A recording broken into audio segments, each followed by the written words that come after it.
Eh ben, salut à tous, on va parler un petit peu de ce que propose Blender pour tout ce qui est FX, simulation, rigid body, particules, enfin ce genre de choses, une espèce de grand tour un petit peu de ce qu'on peut trouver dedans, qui sera pas forcément exhaustif parce que ça prendrait des jours et des jours parce qu'il y a énormément d'options, mais on va essayer de parler un petit peu de tout ce qu'on peut faire avec, de tout ce qu'on peut pas encore faire avec aussi, parce que il y a des trucs parfois qui sont assez limités, donc bah, n'hésitez pas à poser des questions si vous en avez. Je vous propose de commencer un peu par les particules, ça vous va? Ouais, vas-y, ouais. Ouais. Ouais, Ouais, ouais. ouais, très bien. Allez. Donc, on va voir un peu les différents systèmes de particules qui sont à dispo.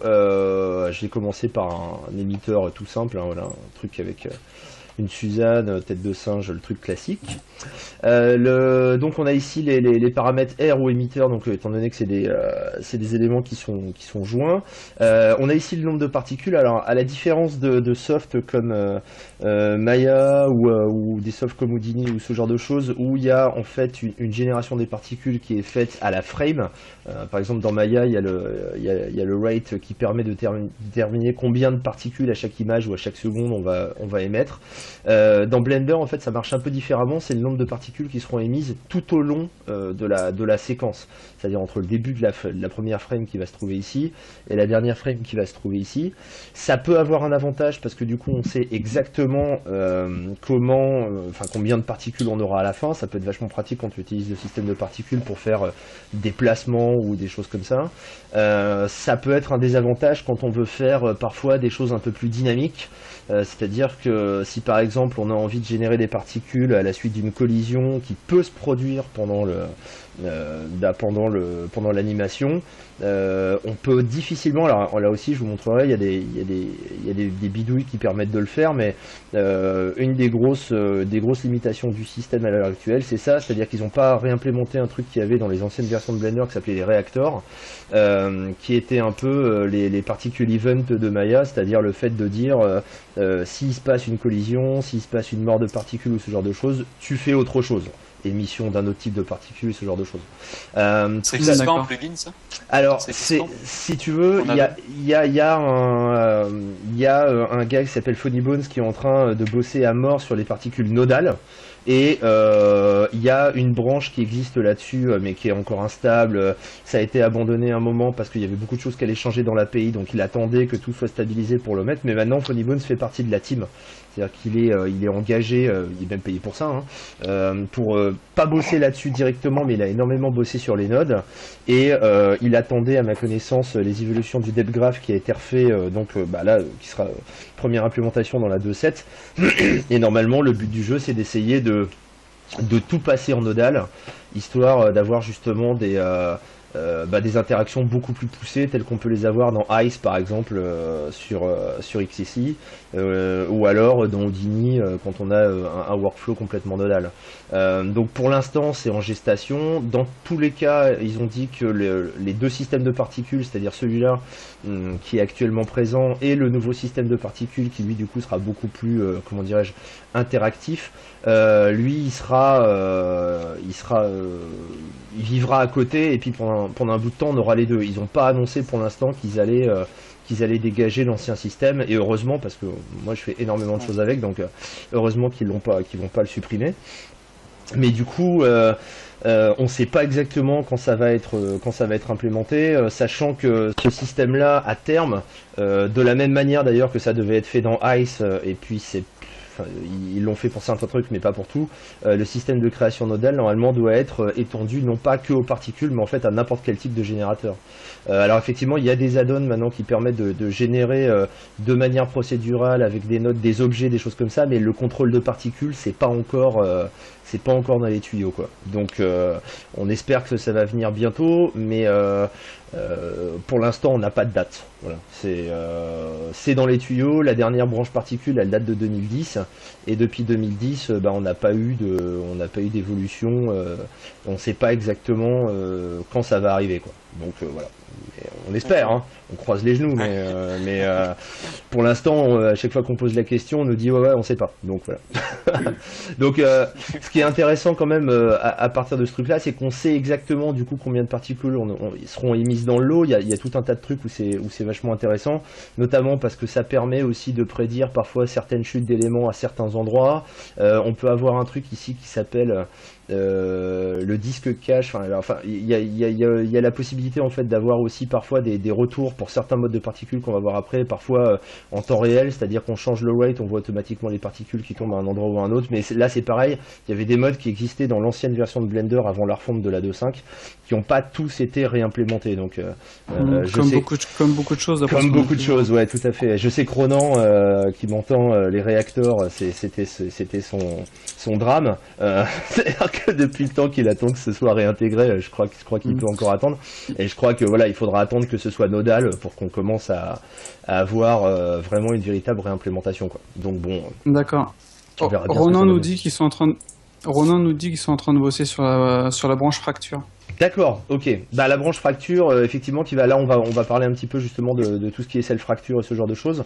Et c'est la même chose, mais de manière complètement, comment dirais-je, enfin ça se fait en live, c'est-à-dire qu'il n'y a pas de pré-fracture, il peut y avoir des pré-fractures avant, mais le but c'est d'avoir des fractures qui sont faites en live en fonction des collisions, en fonction de tout un tas de trucs comme ça. Donc ça c'est super intéressant parce qu'on a déjà une partie qui va être un peu plus dynamique. Mais malgré le fait que le système en lui-même est limité sur ce type-là, je vous montrerai tout à l'heure comment on peut contourner le problème en fait suite à un nouveau truc qui a été rajouté dernièrement, un bouton magique qui s'appelle Use Modifier Stack qui se trouve là et qui permet du coup de réémettre des particules à partir de particules en fait, alors que normalement c'est pas possible quoi. Donc il y avait Ronan qu'on avait parlé la dernière fois ça. Juste une petite question, comme on parlait du self-fracture, c'est juste rapide. Est-ce qu'ils vont intégrer dans la 2.7 ou dans les versions à venir le tool constraint pour garder Alors ouais, tu parles de ce truc là qui est ici là et que je vais utiliser tout à l'heure. Ouais, le viewport constraint. Écoute, je comprends pas qu'il fasse pas encore partie du bundle de base. Ouais, voilà.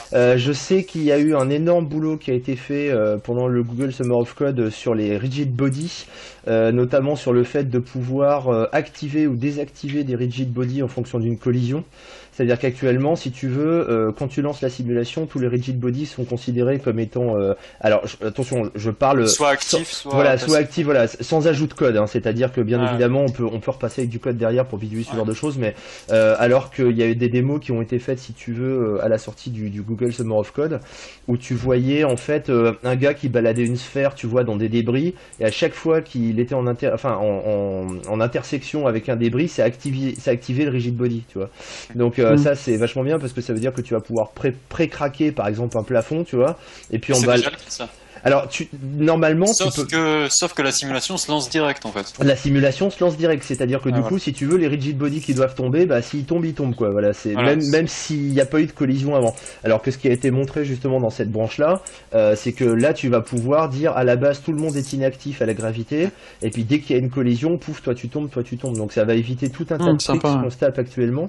Et ça, alors peut-être que Ronan a la réponse, sûrement, il sait toujours tout, non et du coup. De savoir quand ça va être intégré, je ne sais pas. Donc, mais j'attends ça. Quand j'ai vu la démo, je me suis dit c'est ça qui manque quoi. Mais c'était pas encore, si tu veux. Alors ça s'appelait le rigid body constraint. Le trigger objet, non? Alors je sais plus du tout comment ça s'appelle. C'était pas terrible. D'ailleurs, ils avaient fait un tuto de VFX là-dessus, une espèce de robot Transformers. Et en fait, mais le truc c'est que le sol bougeait parce qu'en fait c'était un objet qui était attiré avec une force par rapport à un autre objet, par rapport à un autre objet. Et ça tenait tout en fait. C'était pas très contrôlable. En fait. Le modifier fracture de la branche fracture, si tu veux, est censé t'empêcher d'avoir ce problème étant donné que les fragments sont générés à la volée. Mais si par contre tu as pré-craqué ton système, si tu veux, et que tu veux qu'il soit pété vraiment à tel endroit et ce genre de choses, parce que actuellement, si tu veux, dans le self-fracture, tu peux avoir un contrôle assez élevé de là où tu vas péter les éléments, tu peux donner un coup de grease pencil pour dire c'est là que ça va se péter le long de ma ligne ou ce genre de choses. Est-ce que du coup la branche fracture permettra ce type de contrôle en live? Pour l'instant, j'en sais rien quoi.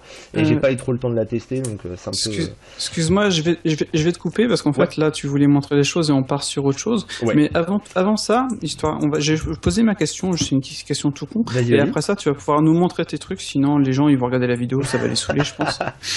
Et c'est toi qui connais bien, est-ce que par rapport à d'autres softs, Blender, niveau particules, etc., est-ce que c'est utilisable ?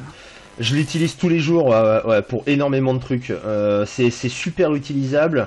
Franchement, si je dois par exemple prendre, tu vois, un exemple, parce que j'ai fait énormément de Maya pendant très très longtemps, donc j'en fais encore aujourd'hui, mais beaucoup moins depuis ces 3-4 dernières années, et j'ai complètement switché sur Blender.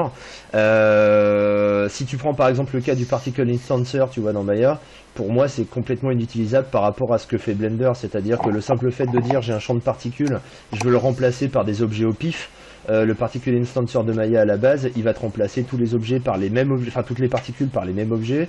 Il faut que tu passes par du mail pour les switcher à la volée. Enfin, il y a tout un tas de trucs comme ça. Là, il y a tellement d'options, si tu veux, qui sont disponibles là-dedans que tu peux en faire énormément de choses. Et puis, ils rajoutent là les 3-4 trucs qu'ils ont rajoutés ces derniers temps. Là, ça décuple, notamment ce petit bouton là, le Use Modifier Stack. Un autre truc aussi que j'ai énormément utilisé dernièrement, c'est ce truc-là, c'est-à-dire que tu peux en fait utiliser le Smoke Flow, c'est le fait de faire d'utiliser le Smoke Simulator, donc qui permet de faire des voxels et des fluides de type smoke, hein, attention, c'est pas pour faire de la flotte et ce genre de choses, et tu utilises en fait ce champ de fluide comme field, en fait, comme champ de force pour tes particules. Donc du coup ça va te permettre d'avoir par exemple des débris qui vont se faire embarquer par la fumée au moment de l'explosion, enfin ce genre de choses. Il y a énormément de possibilités, hein. Là par exemple pour l'habillage de chaîne et des trucs comme ça, le mode Cade, j'adore ce truc parce que ça permet de morpher un système de particules en un autre. Enfin voilà, il y a plein de trucs comme ça.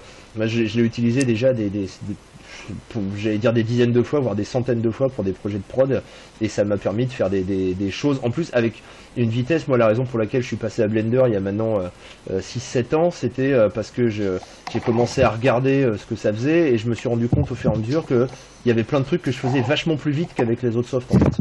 Donc je me suis dit tiens c'est marrant, là il me fallait 3 jours et là je l'ai torché en une journée quoi. Donc surtout les exports.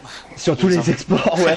mais c'est vrai qu'au niveau du système de particules, alors que j'ai commencé à la 2.41 si ma mémoire est bonne, déjà à l'époque si tu veux il y avait des trucs qui étaient vraiment très pratiques dans la manière de le faire par rapport à d'autres softs, parce qu'en parallèle j'ai fait du 3ds Max depuis qu'il existe, du XSI, du Lightwave, enfin plein de softs comme ça.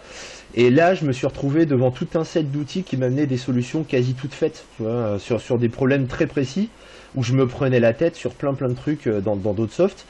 Et là, je me suis dit, mais pourquoi pas du coup se lancer, essayer de faire des trucs directement en prod avec. Et puis bon, alors au début c'est normal, on galère, hein, mais et là maintenant, je pense que j'ai tous les modes qui se trouvent dans cette fenêtre, je pense que je les ai tous testés en long, en large et en travers. Et pour tous les problèmes qu'on me pose à chaque fois, j'ai une solution, je trouve la solution quasiment instantanément quoi. Donc c'est quand même assez sympatoche quoi. Le truc que je vais vous montrer par exemple après avec les histoires de groupe, là je vous donne un exemple tout bête, mais j'ai eu dernièrement quelqu'un qui m'a dit bon voilà, on a une grosse boîte, on a plus de 1500 associés, et ce qu'on aimerait faire en fait c'est construire un bâtiment avec les photos des associés quoi. Donc ils m'ont envoyé les 1500 photos dans un fichier Excel, d'ailleurs c'était assez rigolo pour les extraire, mais ah tiens d'ailleurs j'ai un bon tip si ça vous intéresse, ils m'ont envoyé en fait un fichier Excel qui était un Excel 98 ou je sais pas quoi, vous le convertissez en XLSX avec LibreOffice par exemple, et en fait le XLSX c'est un XML zippé, donc vous dézippez en fait le XLSX et vous le renommez en zip, ou alors avec 7Z vous n'avez même pas besoin de le faire, et là-dedans vous avez un truc qui s'appelle Data, Images, et vous avez toutes les images séparées en JPEG. Comme ça, vous avez pas besoin, parce que quand j'ai vu le truc au début, je me suis dit la vache, 1500 trucs à extraire à la pointe, j'en ai pour. Donc un petit parseur en Python dans Blender. Voilà, c'est ça. Mais et du coup, j'ai utilisé un autre add-on qui est là-dedans, qui est vachement sympatoche, qui s'appelle ImageAsplane, qui se trouve là. Ah oui. Et qui permet en fait de sélectionner toutes les photos. Alors j'ai utilisé XNView pour directement les retailler à la bonne taille, tous de la même taille. Et du coup avec ça j'ai importé mes 1500 photos qui m'a mis sur 1500 plaques. Et j'ai sélectionné ces 1500 plaques, j'en ai fait un groupe, j'ai fait un flux de particules, et après j'ai été dans le groupe, j'ai sélectionné mon truc et j'ai fait pick random. Et comme ça j'avais des milliards de photos qui venaient constituer justement le bâtiment avec le mode Kate que je vais vous montrer après, quoi. Donc en gros, comme ça t'as 2 jours de libre pendant.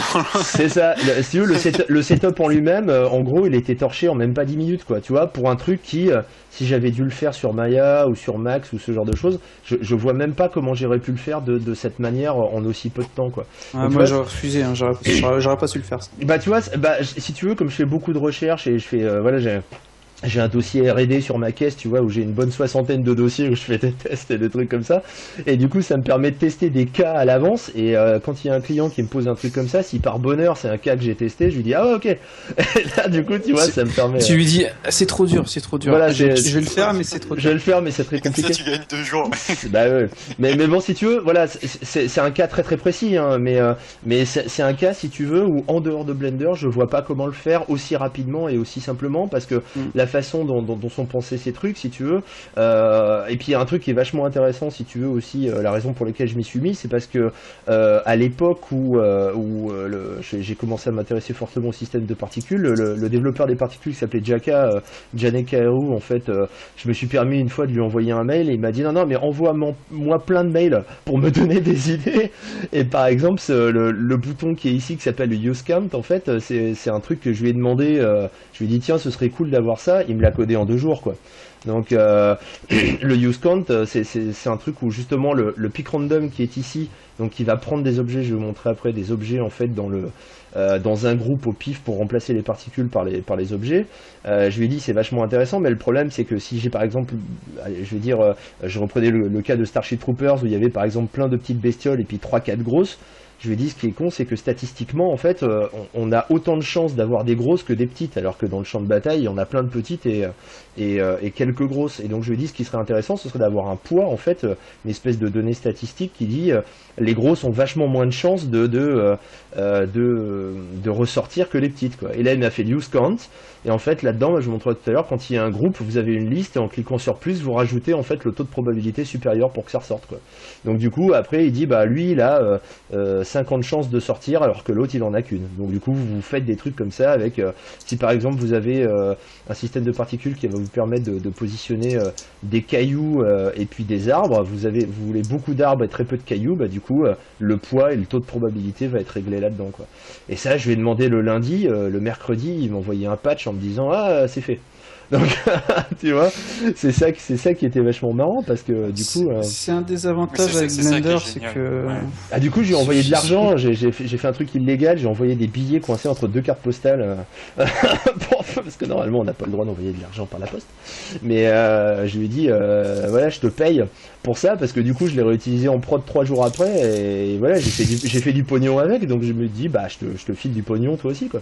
C'est ça qui est génial dans Blender vraiment, c'est qu'il y a des développeurs dans le monde entier qui sont super sympas et qui bossent pour leur passion aussi. C'est ouais. important à noter, c'est que ce qui est super important, parce que j'écoute les podcasts du Blender Lounge et c'est vrai que j'ai vu entendu cette discussion revenir souvent.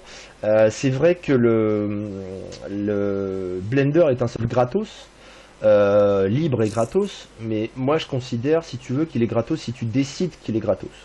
C'est-à-dire que, étant donné que moi je fais de l'argent avec, hein, étant donné que maintenant c'est mon soft 3D à moi, pour le compo je l'utilise en adéquation avec After Effects que j'utilise énormément depuis qu'il existe aussi, hein, j'en fais depuis plus de 17-18 ans maintenant. Et du coup, pour moi c'est un couple qui marche super bien. Et à partir du moment où je fais du pognon avec, si tu veux, je me dis que c'est une bonne idée de renvoyer aussi du pognon. Donc quand ils sortent un truc, par exemple sur l'eShop, je l'achète. Même parfois, je le laisse. Là, tous les DVD que j'ai achetés dernièrement, ils sont encore dans le blister, quoi. J'ai toujours pas le temps de les regarder, mais au moins je me dis que voilà, j'ai en quelque sorte financé mon autosystème, quoi. Donc c'est ça qu'il faut. C'est vrai que j'ai souvenir d'un truc qui m'a marqué, c'est que Ton Rosendahl, il avait récupéré 100 000 quand il a mis Blender en open source, je crois, 2-3 mois après l'avoir vendu. Ça a été super vite. Ronan pourrait préciser parce que c'est l'historien de Blender par excellence, donc il pourrait te donner le chiffre et la durée. Mais du coup, voilà, ça montre déjà que ça fonctionne. Et puis, au fur et à mesure, depuis, j'en parlais ce midi avec un copain, depuis 6 mois, j'ai l'impression qu'il y a une espèce de renversement totale de la vapeur, parce que moi quand j'ai commencé à mettre à Blender il y a 6-7 ans en fait, j'étais déjà pas mal installé sur Maya, j'écrivais des articles pour la presse, enfin les gens me disaient non mais c'est bon toi Maya tu connais, pourquoi tu t'emmerdes, enfin voilà c'était la réflexion.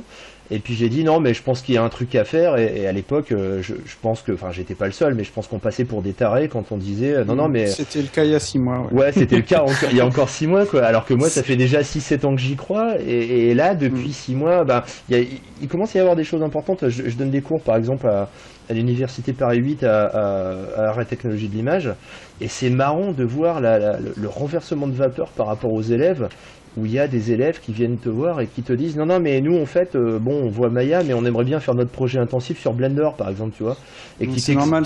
Voilà, et qui t'explique tout ce qui va pas dans Maya, alors que moi Maya quand j'étais à Paris 8 aussi parce que j'ai fait cette formation, ce qui était intéressant c'est que Maya est arrivé l'année où je suis arrivé, donc on l'a appris, nous qui faisions du Softimage 3.9 on prenait ça pour le Graal, enfin tu vois, parce que on se disait la vache, un truc qui plante pas quand tu fais un undo, enfin tu vois, c'était quand même formidable. Et du coup maintenant si tu veux quand j'ai c'est plus le cas maintenant. C'est plus le cas. J'ai fait du XSI jusqu'à la version 6 ou 7 je sais plus, donc ouais j'ai vu que ça marchait mieux après, mais du coup voilà ça me fait marrer si tu veux maintenant de voir des jeunes qui se pointent et qui te disent non mais nous on a fait notre choix, enfin, tu vois, et qui voient directement l'intérêt quoi. C'est ça qui est vraiment drôle, quoi. Je sais pourquoi c'est parce que Pierre Armand il a fait ses vidéos et ensuite il y a eu Blender Lounge. Exactement. Et d'ailleurs, je te remercie, Cédric, pour cette initiative. Non, je plaisante, mais... Non, mais c'est vrai, mais il faut des sites comme ça. Il faut des sites comme ça pour montrer... Ouais, il y en avait déjà plus. Il y avait le Blender Clan qui a initié, tu vois, quand même le truc de manière assez importante. Ouais, le Blender Clan, j'ai appris pas mal de choses là-dessus. Moi, le Blender Clan, quand j'ai commencé Blender, je peux lui dire merci, parce que, tu vois, je posais une question 3 fois par jour, quoi. Donc, c'était quand même intéressant, tu vois, d'avoir un retour de gens qui connaissaient le truc, voilà, tu gagnais énormément de temps, quoi. Et Blender Artist aussi même. Aussi. Mais je pense plus que c'est parce que Cycle a bien avancé en fait. Bah il y a ça aussi. Mais il y a ça, mais il y a aussi, regarde par exemple Cycle, c'est utile, mais pour le précalculer. Mais si tu regardes par exemple dans le jeu vidéo, Blender, enfin je veux dire, aujourd'hui Blender, dans le jeu vidéo, si tu veux gagner du temps, pour moi actuellement, tu peux pas passer à côté. C'est une grosse erreur que de passer à côté d'un stuff comme ça. Et pourtant, Cycles dans le jeu vidéo, bah franchement, on s'en fout quoi. Mais par exemple, juste pour riguer un personnage dans Blender, ça va me prendre, 3-4 heures maximum pour faire un perso encore complexe au niveau du skin, etc. Mais je veux dire, je l'intègre direct dans Unity, je prends mon fichier .blend, je le drag and drop, je le mets dans Unity et le fichier il marche. Rien que le fait que Blender soit implémenté dans des moteurs connus comme Unity ou même qu'il ait son propre moteur de jeu, bah franchement ça devrait montrer à quel point c'est un logiciel puissant. Bah, moi il n'y a pas que Cycles, tu vois ce que je veux dire. À Paris 8 on a énormément de spécialistes de Unity et du coup là, enfin même sur déjà maintenant quand ils voient les avantages que ça, ils jurent plus que par ça. Mais par exemple on a un autre Cédric qui se trouve à Paris 8 qui fait beaucoup de mocap et de scan 3D et de trucs comme ça. Il me parlait de la Rotopo par exemple où il a utilisé Topogun pendant des plombes. Quand je lui ai montré le B-Surface avec le Grease Pencil, il m'a dit c'est bon, j'arrête Topogun. Enfin, tu vois, Topogun le fait. Topogun le fait, mais alors je sais pas. Enfin, c'est moins bon. Il y a des trucs parfois. Je te fais un peu de pub, Cédric. T'as fait un tuto là-dessus qui est sur la Rotopo qui est pas mal. C'est bien. Ouais, mais je l'ai fait sur ma chaîne, pas sur celle de Blender Launch. Genre fin correct. T'expliques la différence avec Topogun et c'était vraiment chouette. Bah ouais, parce que j'ai une licence Topogun et je l'utilisais pendant un bon petit moment. C'est un très bon soft, hein. Mais l'inconvénient, c'est qu'on peut pas continuer de modéliser pendant qu'on retopologise là. Là, par exemple, je fais des jouets pour McDonald's et on a les scans 3D et on doit faire une rotopo. Et le problème, c'est que des fois il manque des parties. Donc si je devais le faire dans Topogun, je devrais exporter dans Maya, faire la modification, enfin c'est ce que je faisais avant, réexporter dans Topogun, réimporter, alors qu'avec Blender, je le fais d'un coup. Bah même constat sur le sculpt, quand tu regardes, tu vois, tous les outils de sculpt généralement ne sont pas des polymodelers, quoi. Et du coup, quand tu as besoin de boucher un trou, quand tu as besoin, tu vois, de ce genre de choses, tu as directement l'outil de modeling qui va avec, quoi. Donc, oui, c'est pour ça en fait que je suis passé sur Blender. Parce que sur Maya, j'utilisais Diamond Tool. Et Diamond Tool, c'est un plugin sympa. Bon, il est cher, mais voilà. Mais dans Maya, il n'y a pas de gestion de sculpt. Et Diamond Tool, c'est pas forcément un truc pour sculpter, c'est pour déplacer, smoother, etc. Et ça me saoulait. Puis au final, j'ai testé Blender. Et Blender, il fait aussi bien, voire mieux. Et même, j'ai envie de dire, un avantage assez énorme dans Blender, et je crois que c'est le seul soft à pouvoir faire ça, c'est si on veut riguer, entre guillemets, riguer un sculpt pour voir le rendu que ça a en pause, c'est possible. C'est-à-dire que si on fait un perso qui a 6 niveaux de subdivision, ou le 6e niveau, c'est le sculpt détaillé, le high poly, on peut très bien le riguer et avoir un rendu d'une pose statique. Bon, l'animation serait un petit peu lourd, mais on peut le mettre en pause, et ça, rien que ça c'est terrible, quoi. Tout à fait. Contrairement par exemple au Transpose Line Tool de ZBrush, qui sont mine de rien, une fois qu'on a compris, c'est facile à mettre en place, mais c'est un peu long et répétitif, quoi. Alors qu'un rig, c'est génial.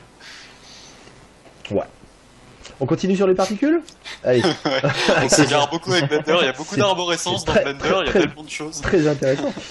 Ok, donc génération du nombre de particules, je vous disais, ça peut être un avantage comme ça peut être un inconvénient selon ce qu'on veut faire, mais il y a éventuellement des possibilités pour... alors il y a des problèmes de cache, vous voyez, parfois faut réinitialiser le truc, enfin ce genre de truc, donc voilà, ça arrive plus vraiment souvent, mais ça peut encore arriver. Donc on a ici des particules qui sont émises entre un point de départ et un point d'arrivée, c'est-à-dire l'image 1 et l'image 200 qui est ici, et la durée de vie des particules qu'on va trouver ici, par exemple 50 images pour la durée de vie. Il n'y a pas de collision ici, donc là vous voyez pour l'instant que ça passe à travers, mais on a la possibilité de sélectionner le plan ici. On a un panneau qui se trouve juste à côté des particules qui est fait pour la dynamique et qui va nous permettre de définir des collisions là-dedans. Collisions donc qui, vous voyez, vont permettre de faire rebondir l'élément là-dessus. Paramètres de collision qui pour l'instant n'ont pas de damping, c'est-à-dire pas d'absorption des chocs, donc c'est la raison pour laquelle les particules remontent jusqu'à la hauteur en fait d'où elles viennent. Mais si on met par exemple un damping de 0,5 avec un peu de random, cette fois-ci on va pouvoir voir que on a une absorption au niveau du choc qui va permettre de réduire la force des particules au moment du choc. Là pareil au niveau de la friction, c'est-à-dire qu'on va avoir une surface complètement lisse type patinoire, ou alors avoir la possibilité de freiner les particules au fur et à mesure. Donc ça c'est pour le contrôle des particules en elles. Ouais. Excuse-moi, je te couvre une petite chose. Parce que là comme je suis en train d'enregistrer la vidéo de mon côté, au cas où chez toi ça déconnerait, évite de bouger trop la fenêtre de viewport, parce qu'on n'a rien vu de ce que tu disais en fait. Ah d'accord, ok, alors bouge pas, voilà. Tu vois, là, donc sur ta vidéo, normalement ce serait bon, mais nous on voyait rien. D'accord. Là on voit bien, ouais. D'accord, que je bouge très peu comme ça roule. Et alors un truc aussi qui est important, c'est qu'on peut voir parfois que à l'endroit de la collision, on va avoir les particules plutôt que d'avoir un choc. Arrête de bouger. Un choc. Là, il faut que je bouge. À part avoir un choc franc et massif. Là, au lieu d'avoir un choc franc et massif, on a parfois des particules en fait qui ont une espèce de mouvement comme si elles étaient dans un coussin, c'est-à-dire elles montent. Alors ça, c'est parce que dans le cache, ici, sur les valeurs de cache, on a un cache step, c'est-à-dire qu'en fait, il va mettre en mémoire uniquement, on peut le voir ici avec les espèces de traits rouges, une image sur 10, et en fait, il va interpoler les trucs entre les deux. Donc c'est la raison pour laquelle, généralement, quand on fait des simulations de particules, on ramène ce cache step à 1, de manière à ce que quand on va lancer la simulation, cette fois-ci, vous voyez, la barre est rouge et discontinue, ça va permettre du coup de stocker toutes les infos. Et une fois que les infos sont stockées, on peut revenir en arrière. Alors là, le cache est directement mis dans la scène blend éventuellement, mais on peut éventuellement avec le bouton bake ici relancer le cache de manière explicite, c'est-à-dire lui dire je veux le stocker, et éventuellement stocker de manière externe aussi dans un fichier externe, de manière à le partager entre plusieurs scènes.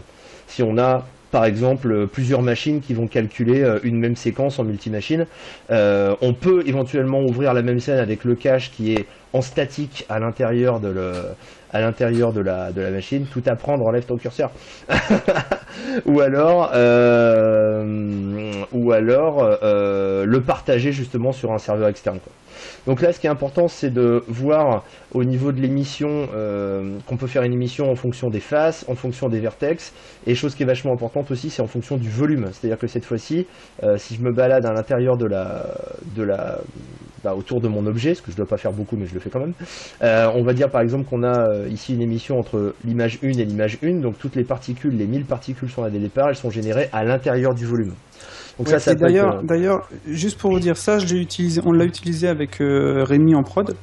C'est qu'on devait faire des montures de lunettes avec des paillettes dedans. Et en fait, ce qu'on a fait, c'est qu'on a fait des particules sur des simples plans. Et comme tu dis, on les a foutues en volume. Et donc, au final, ça nous a fait nos paillettes en 2 minutes, quoi. Enfin, en 2 secondes, quoi. Ouais. Après, d'ailleurs, je m'étais servi du tuto que tu avais fait dans ton dernier masterclass pour CD Computer. Au Computer Art, ouais. Computer Art, ouais. Où j'ai fait des feuilles avec, si je me souviens bien. C'était ça. Ouais, c'est ça. Ouais, je me souvenais plus, c'est il y a longtemps. Donc, ouais, effectivement, tout le monde est fan de tout le monde. Super.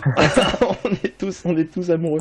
Et en fait, ouais, effectivement, j'avais fait ça, c'est-à-dire que j'avais modélisé une espèce de gros proxy avec des extrudes assez grossières, et on génère en fait à l'intérieur des particules. Le proxy en lui-même, du coup, va disparaître parce qu'on a en fait un peu plus bas dans les options une option qui s'appelle, que je le retrouve, le émetteur, c'est-à-dire que là, l'émetteur va être rendu avec les particules, mais si on décoche l'émetteur, du coup, l'émetteur disparaît et seules les particules sont apparentes. Donc le fait de faire ça, ça va permettre du coup de faire apparaître juste les particules, et le but effectivement c'était de remplacer les particules par ou des objets, si on a envie de faire, je sais pas, des branches ou des caillasses ou des choses comme ça, ou alors, si je me souviens bien, je crois que j'avais utilisé les billboards, mais je n'en suis pas sûr, qui sont des sprites en fait, qui permettent de remplacer du coup chaque particule, et là je l'avais fait avec une image de feuille, et ce qui est très intéressant, c'est que du coup, comme c'est que des instances, on a une instantiation un peu comme les proxys de Mental-Ray ou de V-Ray, qui fait que la scène pèse que dalle en RAM, et donc on a la possibilité, à partir, si on a envie de faire un champ de cailloux, à partir d'une quinzaine de modèles de cailloux, de remplir une vallée complète, et les temps de rendu sont super faibles. C'est ça qui est super important. C'est-à-dire que du coup après, quand j'avais été voir Wally, je me souviens, la première chose que j'ai fait en rentrant, c'est que j'ai essayé de refaire les piles de détritus sous Blender. Et du coup je m'étais dit comment on peut faire ça. Alors ça c'était fait autrement, je l'avais pas fait avec le système de particules, mais je peux le montrer aussi parce que c'est pour moi un dérivé qui peut servir pour les FX. C'est-à-dire que quand on a une espèce de plaque comme ça et qu'on peut éventuellement la subdiviser, on va avoir la possibilité avec le proportional editing, qui est un peu le smooth selection. Alors j'ai repassé ici en mode shading, voilà. On a la possibilité ici, voilà, je vais le remonter et puis je vais passer en mode random, voilà, pour que ce soit un peu le bordel. Et je vais le tirer un peu plus. Alors. J'avais jamais utilisé le mode random. Ouais, c'est pratique parce que bon, ça te fout un bordel pas possible, mais du coup, tu vois, là, dans ce cas-là, ça m'aide bien en fait. Donc, tu vois, si tu peux faire des montagnes faciles, quoi. Tu peux faire des montagnes faciles, et en fait, le but, si tu veux, c'était d'avoir un cube que je vais placer ici, que je vais aller subdiviser, on va dire 2 fois, et là, même topo, tu repasses en mode random. Tu vas bouger ce truc là, voilà, pour en faire une espèce de gros bordel comme ça. Là tu vas avoir qu'un seul fragment, mais tu le parentes, c'est-à-dire que tu sélectionnes d'abord le cube, ensuite ce que tu vas considérer comme étant ta montagne, et tu parentes avec CTRL-P pour le faire avec l'option Object, et en fait là-dessus maintenant, dans les paramètres ici d'objet, il y a un truc qui s'appelle le Duplivert ou le Dupliface, ça dépend, qui va permettre en fait de multiplier directement ici, à chacun des vertex, le même fragment que tu as là. Et si tu le fais en mode face, en fait, ce qui est intéressant, c'est qu'il va prendre l'orientation de ta face. Donc, tu vois, tu vas avoir en fait des éléments qui vont être tournés, et aussi un paramètre de scale avec un facteur multiplicateur qui va te permettre, tu vois, d'avoir, si tu as des grosses faces, par exemple, si je prends uniquement cette face qui va se trouver là. Voilà. Tu vas un peu vite, hein, non, on voit pas. Je vais un peu vite, ouais. Là, c'est-à-dire que si tu veux, quand tu prends la face qui est là, si maintenant tu la grossis, tu vois tous les trucs sur le côté qui grossissent en conséquence. De manière à ce que tu vois. Plein d'idées, ça. Voilà. Et du coup, ce qui est intéressant, si tu veux, maintenant, c'est que si tu prends, tu vois, ce truc-là et que avec le proportional editing, tu dis, alors cette fois-ci pas en mode random, mais en mode sphère ou ce genre de choses, tu dis, je l'emmène par là. Tu vois, cette fois-ci, tu vas directement pouvoir remettre des gros morceaux, des trucs comme ça. Donc, tu vois, tu mets par exemple sur le cube de base une texture de poubelle ou de je sais pas quoi, et ça avec un rendu d'ambient occlusion et un truc comme ça te fait vraiment une énorme pile de détritus, quoi. Donc, très rapidement, tu vois, tu peux avoir énormément de détails comme ça. Est-ce que tu peux mettre plusieurs objets différents dans ce cas-là aussi? Pas là-dedans, c'est ça le truc. Là, c'est un seul objet, l'objet qui est parenté, à moins d'en parenter 2 si tu veux, mais dans ces cas-là, tu vas avoir 2 fois le même objet au même endroit.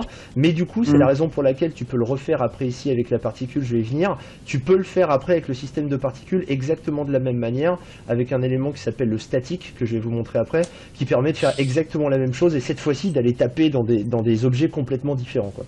Mais si on parentait par par exemple sur un empty on met un système de particules et qu'on parente cet empty au mesh. Je crois que ce ne sera pas directement redupliqué au niveau. Le mesh, si tu veux, va être dupliqué, mais pas le système de particules.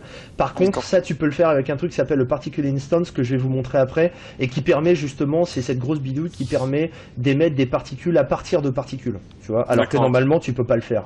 Donc je vais vous montrer ça après. Donc ici, ouais, dis-moi, ouais. Ah, je disais en fait avec Blender on fait joujou quoi. On fait joujou, bah, c'est ça qui est drôle, ouais. Du coup tu vois, alors la répartition des particules sur la surface peut se faire de différentes manières. Tu peux avoir le jitter ou le random qui sont assez proches en fait dans la façon dont ils fonctionnent. Mais il y a un truc qui est rigolo, c'est le mode grid aussi. Alors celui-là je l'adore parce que ça va faire une espèce, tu vois, de subdivision en fait de l'espace. Alors là je vais le remettre droit comme ça, voilà, je vais peut-être le tourner de 90 degrés. Ouais, le temps qu'on voit ton image. Voilà, je le fais comme ça, voilà, j'essaye d'aller doucement. Et ici, on a un truc qui s'appelle la résolution qui va permettre de découper, en fait, tu vois, un peu comme si tu avais une espèce de grille de voxels à l'intérieur. Donc les particules vont être espacées un peu comme dans une grille, tu vois, en 3D, comme si tu avais une espèce de grillage à l'intérieur. Je vais le mettre avec 20, voilà, par exemple. Et ce qui est intéressant, c'est que comme chacune des particules qui est ici peut être remplacée par un objet, si par exemple, tu vois, tu prends un cube qui est là, tu dis que chaque particule ici va être remplacée par un objet, et que cet objet c'est le cube, qui est là. Tu augmentes la taille, et là cette fois-ci, tu vois, tu as reproduit, alors il faudrait que je bouge ce truc là, voilà. Tu as reproduit la forme, mais avec des cubes de ce côté-là. Ah oui, alors j'avais pris, non, excuse-moi, je me suis planté de cube, j'ai pris le cube que j'avais divisé tout à l'heure là. Voilà. Et bien sûr, tout est animable. Et tout est animable étant donné que tout ce que tu vas prendre ici. Alors là, il est pas en mode, statique. C'est pour ça que c'est pas animable. Mais si tu le mets ici, tu vois, en mode no, c'est-à-dire c'est pas newtonian, c'est-à-dire que ça calcule pas la chute des corps et ce genre de choses. Cette fois-ci, effectivement, si tu prends un vertex et que tu reviens ici, alors que je ne te dise pas de bêtises, tu vas voir que ça va pas marcher forcément. Toujours comme ça. Ouais, non mais là ça devrait. Attends, bouge pas. Non, mais ça devrait... Attends, ah oui, mais c'est peut-être parce que j'en ai pas embarqué assez. Non, mais ça devrait... Non, ça devrait... Non, ça devrait... Ouais, c'est les aléas du direct. Ouais, non, mais je l'ai fait l'autre jour. Ah non, excuse-moi, c'est le volume, voilà, il fallait que je le mette en face dessus, voilà. Et là, tu vois, cette fois-ci, si tu effectivement... mets là-dessus. Les bugs dans Blender, ouais, c'est pas des vrais bugs. Non, mais alors tu sais quoi? Si, je sais pourquoi. Regarde, c'est parce qu'il faut que voilà, le truc se remet pas à jour en fait. Mais si tu mets des clés d'animation sur les trucs, sur les shapes, ça l'oblige à se remettre à jour. Ouais, c'était ça. J'avais vu un truc comme ça. Tu vois là, le fait de l'avoir bidouillé. Mais effectivement, il y a des trucs parfois où pour que le système d'update se mette en route, il faut que tu animes avec une shape l'objet en fait. Tu vois, donc, mais ça fonctionne. Je l'ai déjà fait, donc ça c'est sûr que ça fonctionne. Et tu vois, si tu réduis du coup la taille du cube ici, tu peux reproduire une espèce de pixel art en 3D, tu vois. Tu peux reproduire le truc comme ça. Pour tout ce qui est motion design, ça peut être sympa. Exactement, voilà, tu vois, donc c'est ça qui est rigolo, quoi. Il y a Ronan qui nous indique que le master supporte les duplivers de duplivers. D'accord, ok. Et ben ça veut dire que du coup, le truc que je vous ai fait tout à l'heure avec la montagne, là, si l'objet a lui-même été un élément duplicateur avant, ça veut dire qu'il va dupliquer la duplication. Donc ça veut dire que du coup, tu peux avoir en fait une espèce de gros morceau de caillou qui va avoir des plus petits morceaux de cailloux sur lui. Donc tu rajoutes encore plus du détail. Mais par contre, ce qui est intéressant, si tu veux, c'est que dans la tête de Blender, t'as toujours que deux objets. C'est le petit caillou et le gros caillou. Et ça, si tu lances après des multiplications, si tu veux, avec des millions et des millions de polygones, en fait, ta RAM, elle monte de 12 mégas, quoi. C'est tout. C'est ça qui est vraiment intéressant. C'est que si tu bosses avec les instances comme ça, ça va te permettre d'avoir énormément de détails, alors que les temps de calcul, c'est même pas 4 secondes par image, quoi. Donc c'est avec le Blender Render, hein, mais du coup si tu as un bon GPU avec Cycle, ça peut être aussi comme ça, quoi. Notamment avec l'ambient occlusion qui est hyper rapide par exemple sous Cycles. Et ce qui est très important de comprendre, c'est que la RAM elle monte pas, quoi. Voilà, tu regardes ton process RAM, c'est le principe des proxys, quoi. Il n'y a rien, quoi. Donc c'est vraiment ça qui est intéressant. Donc au niveau de l'émission des particules, là je vais repasser en newtonian. Donc ça c'est vraiment pour l'attribution, c'est-à-dire où vont se placer les particules à leur naissance. Alors, je rentre pas dans les détails parce que après ça va être très très long, mais là c'est global sur toute la surface, mais les textures qui sont là en fait, il y a un mode world, un mode texture pour les shaders, puis un mode particule en fait. C'est-à-dire que quand on va rajouter par exemple ici un fractal, donc type clouds, on va avoir la possibilité de lui dire ici sur les influences, donc qu'est-ce que tu influences. Si c'est le time par exemple, ça veut dire que si on met par exemple plutôt qu'un fractal, on va mettre un blend, ça veut dire que les particules, alors ouais, là j'ai pas été très très sympa, je lui dis tout éjecter en même temps, mais si je lui dis par exemple d'éjecter voilà, de 1 à 150, on va avoir cette fois-ci, alors sauf que là il faudrait bidouiller le blend avec, c'est un mauvais exemple que j'ai donné, voilà, ça va péter d'un coup parce que la transition du blend est trop courte ici. Mais on peut très bien lui dire que les particules vont commencer à être émises en fait en fonction du V, par exemple de l'avant du singe, puis progressivement partir vers l'arrière. Donc on peut avoir par exemple une dégradation progressive d'une surface qui part en sable par exemple, en partant du haut de la surface et puis ça va progressivement tomber derrière quoi. Donc tout ça, et on peut lui dire que la densité par exemple va être plus importante aussi en fonction de la map. Si par exemple ici je lui mets, je repasse par exemple en mode fractal, je vais donc c'est pas fractal mais c'est clouds pardon, je vais augmenter la size et puis je vais augmenter par exemple voilà le contraste entre les éléments, voilà, et pour que ça se place dessus je vais repasser en mode no physique, c'est à dire que ça va pas tomber, ça va directement se caler dessus quoi. Voilà. Et ben la position des particules qui va se trouver là, donc je vais le remettre à 1, voilà, va dépendre en fait de l'intensité du fractal. Là où c'est noir il n'y en aura pas beaucoup, là où c'est blanc il y en aura beaucoup.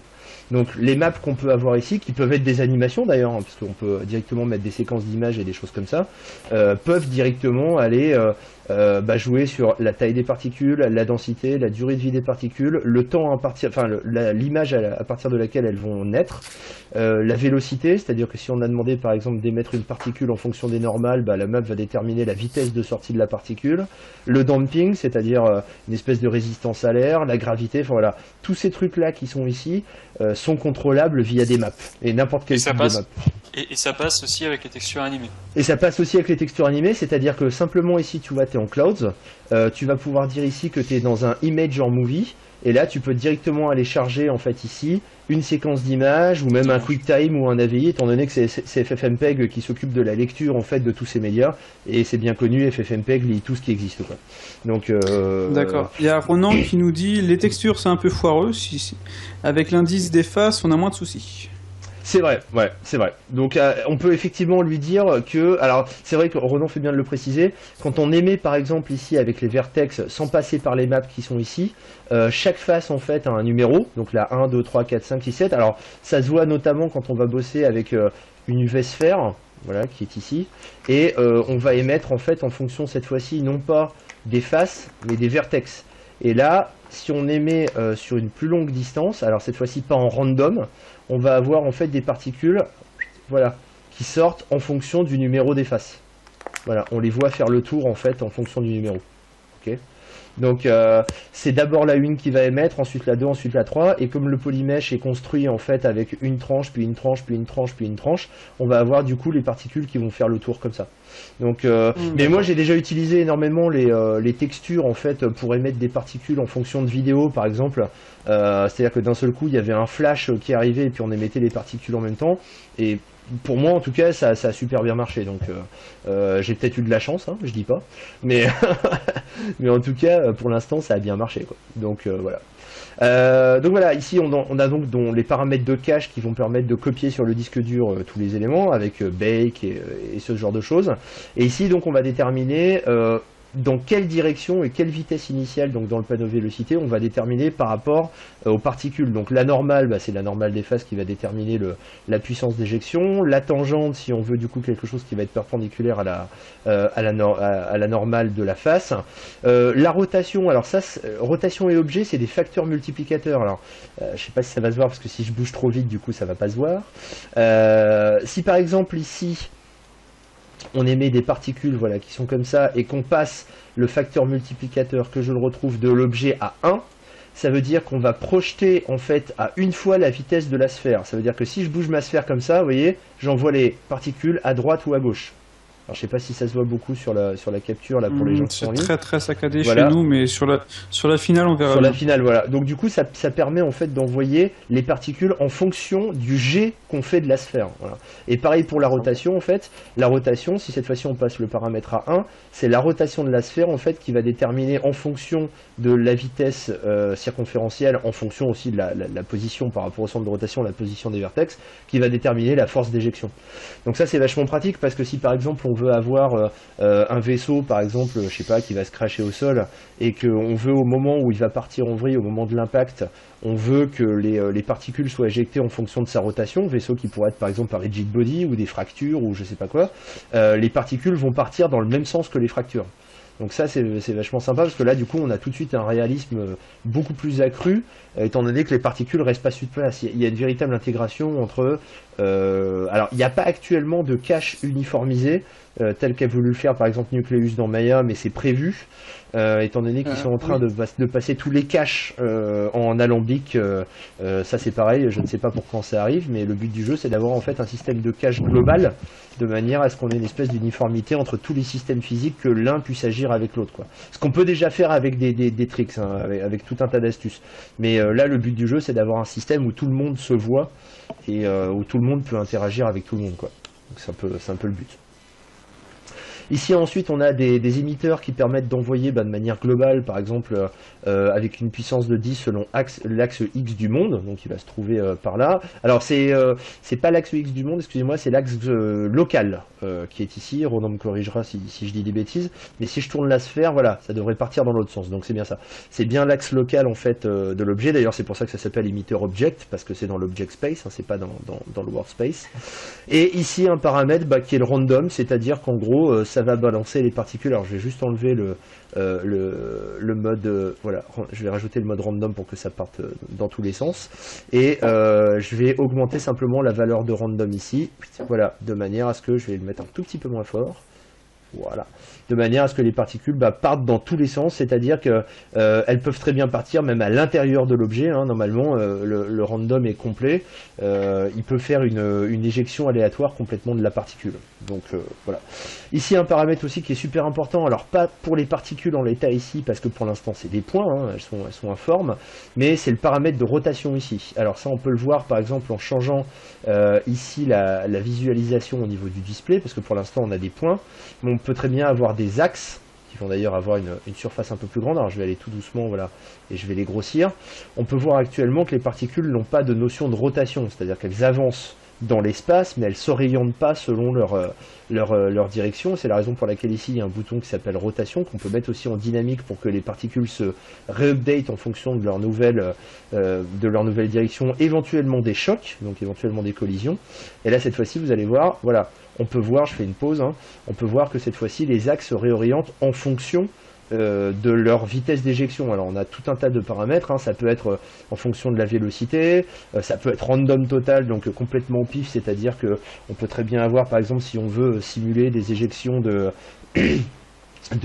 cartouches, de fusils, on peut très bien avoir des trucs qui sont complètement aléatoires pour avoir des cartouches qui à chaque fois tournent dans des sens différents, avec des paramètres de phase, des paramètres de random qui sont ici, et aussi des paramètres d'orientation initiale, c'est-à-dire que là actuellement le random est à 0, c'est-à-dire que si on a demandé par exemple ici une éjection par rapport à la normale de la surface, toutes les particules au début de l'animation vont être éjectées selon la normale.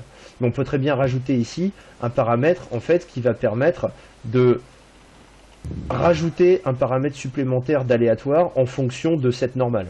Donc là si on le met complètement à 1, donc à chaque fois c'est entre 0 et 1, entre 0 et 100%, on va avoir du coup une éjection avec une position de départ qui sera complètement aléatoire. Donc là aussi c'est super pratique quand on veut faire des débris, par exemple, imaginons qu'on ait un vaisseau qui s'écrase sur le sol, on va déjà bosser bien sûr la fracture du sol de manière à ce que quand le vaisseau tombe, le sol se casse, mais on peut aussi rajouter énormément d'informations, des débris avec des débris qui n'ont rien à voir avec le sol, des pièces du vaisseau, des bouts de métal, des trucs comme ça, qui vont être éjectés en fait avec des émetteurs qui se trouvent dans le vaisseau, voire sur la surface du vaisseau, et qui vont rajouter énormément de détails supplémentaires, quoi. Voilà. Et là encore, C'est quand même assez balèze, hein. Je pensais pas qu'on pouvait faire autant de choses avec on peut faire énormément de choses, on peut générer vraiment des tonnes et des tonnes et des tonnes de particules, même sans penser au compositing qui permet après avec des caches de simuler tout un tas de trucs, hein. C'est toujours le bon principe des particules, si tu veux, qui est le principe du partitioning, c'est-à-dire que tu vas avoir par exemple un premier champ de particules sur lequel tu vas faire un bake, ici par exemple en external, c'est-à-dire que tu vas copier en fait un fichier de cache pour un système de particules sur le disque dur, donc il existe, il est baké, tout va très bien, et ensuite ce que tu fais c'est que tu vas par exemple faire une duplication de ce système de particules ici, donc tu vas par exemple ici pouvoir rajouter un deuxième système de particules, venir chercher le système de particules d'origine ici, tu vois, où il te dit j'utilise 2 fois le même, donc je vais avoir forcément 2 résultats différents, deux résultats identiques, excuse-moi. Et si maintenant on clique sur le petit 2 ici, on va désolidariser les 2 systèmes de particules. Ils ont les mêmes paramètres, mais ce qui est intéressant, c'est qu'il y a un paramètre qui s'appelle le seed ici, qui est en fait la graine de départ qui va, si on change par exemple cette valeur de 0 à 1 ou de 0 à 125 par exemple, on va avoir du coup à partir des mêmes paramètres un résultat complètement différent, parce que ici je suis en random, donc quelque chose qui est complètement du pseudo aléatoire. Ici on va avoir aussi des paramètres de random ici, enfin un peu partout, et donc ce qu'on fait c'est que on a une première passe, on fait un fichier de cache, une deuxième passe, on fait un fichier de cache, et au final on va pouvoir, à partir d'un seul système de particules qu'on a réglé, avoir sur le disque dur des caches de millions et des millions de particules qui vont ensuite être derrière, là où justement le nombre d'émetteurs à la base est pour l'instant relativement limité. Mais et aussi au passage, on peut le mettre avec des proxys dans d'autres fichiers, exactement. Effectuer notre système de particules dans un autre fichier, récupérer le data block juste du système de particules et le réimporter dans le master. Et le réassigner, ouais, tout à fait. Ouais. Voire directement le plugger sur un particle instance que je vais vous montrer après pour en fait faire des instances d'objets en fonction de ce système de particules pour en faire autre chose. Et ensuite, éventuellement, réutiliser ces objets comme générateur de fumée, par exemple, comme on va le voir tout à l'heure avec le smoke. Donc, tu vois, tu peux vraiment... ça, c'est vraiment pour utiliser le système de partitioning qui est qu'à partir d'une simulation de base, t'en fais des dérivés en très très peu de temps. Bien sûr, après, il y a le temps de bake, hein, mais ça, c'est la machine qui calcule. On peut même, d'ailleurs, étant donné que c'est parfois, selon les cas, pas vraiment optimisé multipros, lancer plusieurs blenders en même temps, charger la scène, faire des bakes en parallèle. Ça m'arrive très souvent, quoi. Du coup, chacun s'occupe d'un pros, ils sont tous à 100%, et je fais 8 bakes de 8 systèmes de particules en parallèle. Et après, je me retrouve avec plusieurs caches comme ça, quoi. Donc on peut vraiment... Excuse-moi, on peut aussi utiliser le principe pour les cheveux, genre on fait nos cheveux nickel, etc. Ouais. Et on veut faire d'autres cheveux avec d'autres couleurs différentes, mais pas aussi nombreux, peut-être placés à certains endroits, etc. Il suffit d'ajouter, de dupliquer le système, et de changer le seed. Voilà, exactement. Ouais. Et du coup, tu vas très très rapidement, du coup, au niveau de la position des cheveux, de leur implantation, de leur orientation, pouvoir faire des variantes très très rapidement à partir d'un premier système de base que tu as défini clairement. Voilà, c'est ça qui est intéressant. Et Ronan nous indique qu'un système backé peut être parenté à un empty et être repositionné. Oui, c'est vrai, tout à fait. On peut en plus faire des décalages. C'est-à-dire que du coup, tu peux, si tu veux, lui dire que des débris, par exemple, qui sont à l'avant du vaisseau, peuvent être en fait réutilisés à l'arrière du vaisseau, sans que dans la mémoire de Blender, il y ait eu 2 simulations, et en plus de ça, tu as les 2 systèmes de cache, enfin le même système de cache qui va être utilisé dans les deux, donc la RAM ne grame pas. Et puis en plus de ça, si tu as un cache disque, ça veut dire qu'il va charger le cache local de l'image sur laquelle tu es, et ensuite il va réaliser le cache, donc tu ne stockes à chaque fois le cache que d'une seule image, l'image sur laquelle tu travailles, quoi. Donc ça veut dire que même sur des machines, tu vois, qui n'ont pas 32 Go de RAM, tu peux calculer énormément d'infos si tu utilises les instances et si tu utilises justement les caches multipliés et modifiés avec le site comme ça, et en utilisant les caches disques aussi, bien sûr.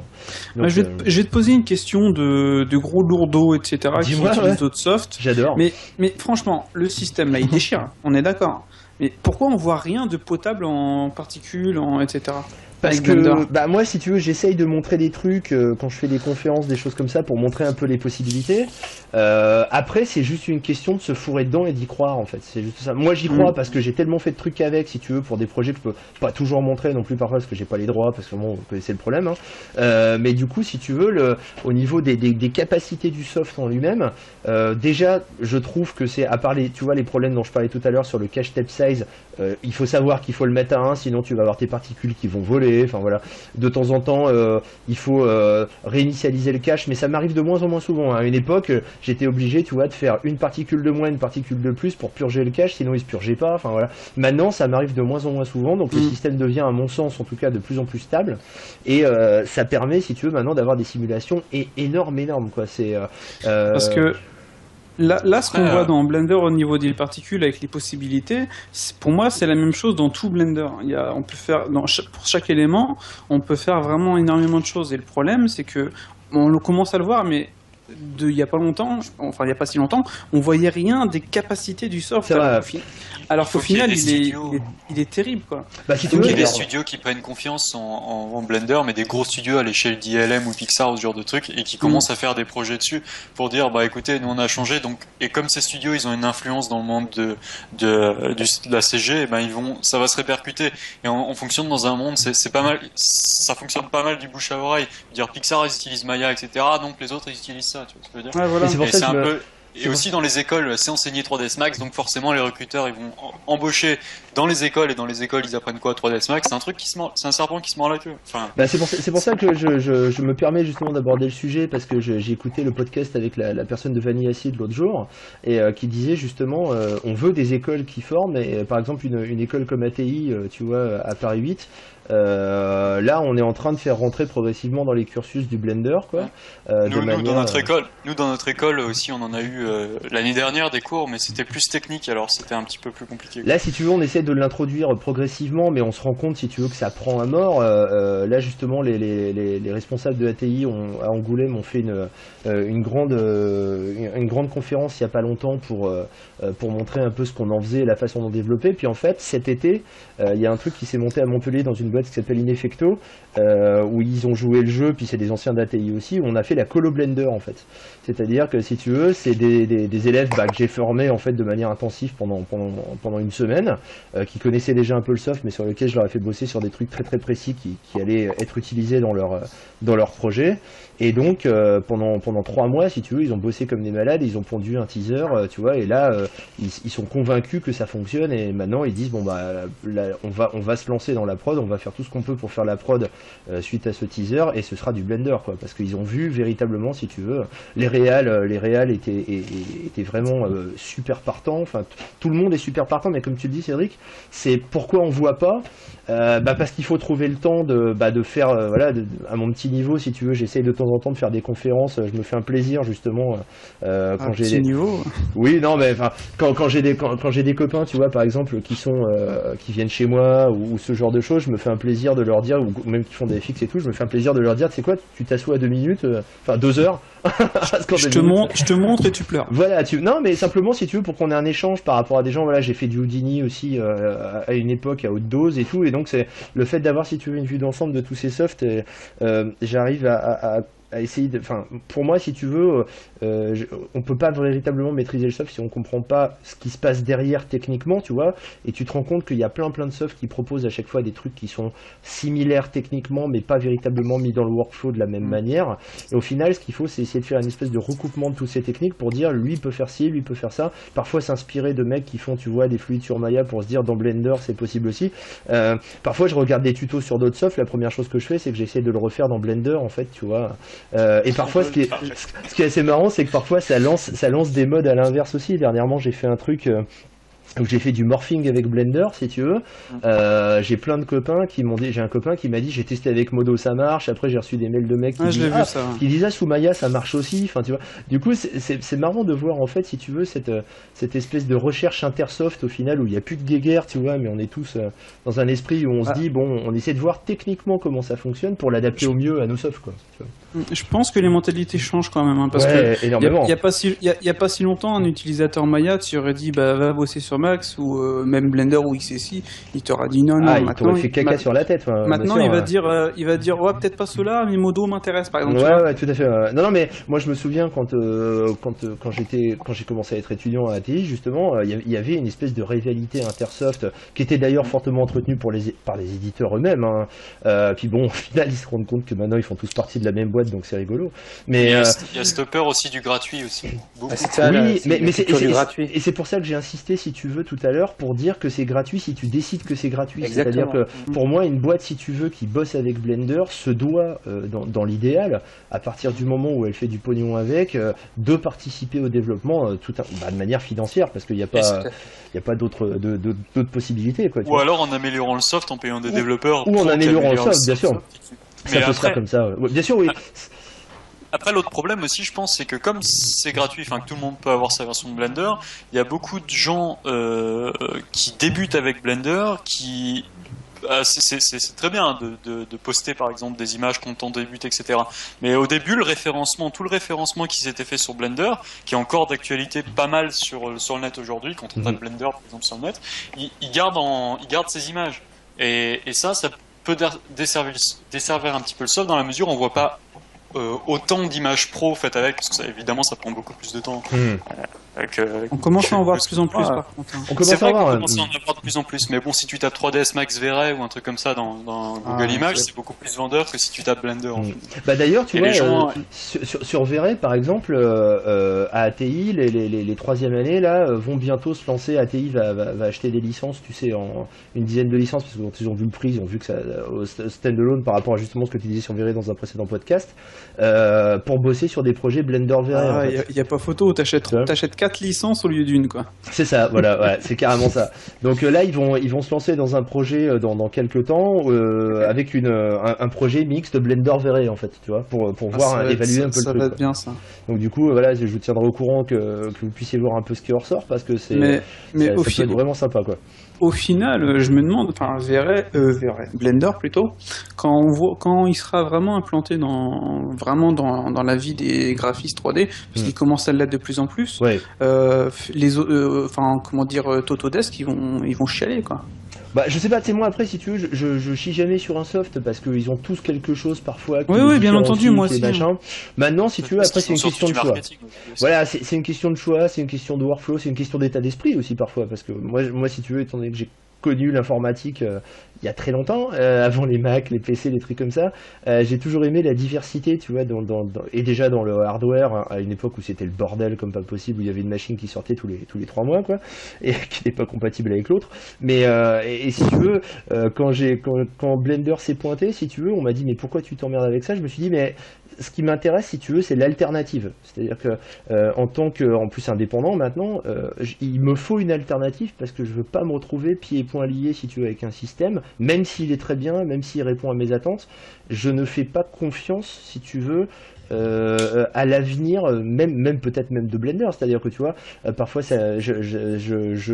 j'utilise parfois des trucs aussi qui sont pas Blender pour faire d'autres trucs, tu vois, j'utilise des trucs comme Visual SFM par exemple pour faire de la reconstruction de point cloud ou des choses comme ça, mais si tu veux, il faut toujours penser à l'alternative, c'est-à-dire si à un moment je peux pas avec ça, qu'est-ce que je fais? C'est surtout ça qui est très important, quoi, de manière à ce que en tant que graphiste, en tant que technicien, tu restes maître de ton workflow, c'est super important parce que puis en même temps, en voyant d'autres choses de d'autres softs et d'autres méthodes de travail, tu peux améliorer ta propre production dans ton soft habituel. Et puis comme on disait, je pense que ça se débloque un peu dans la mesure où maintenant j'ai plus l'impression, si tu veux, que quand tu dis à quelqu'un bah tiens tu peux m'expliquer comment t'as fait, il t'envoie plus forcément chier, ce qui n'était pas vraiment le cas il y a 10 ans, tu vois. Il y a 10 ans, parfois tu disais ah tiens ça a l'air rigolo, comment t'as fait, il disait bah va te faire foutre.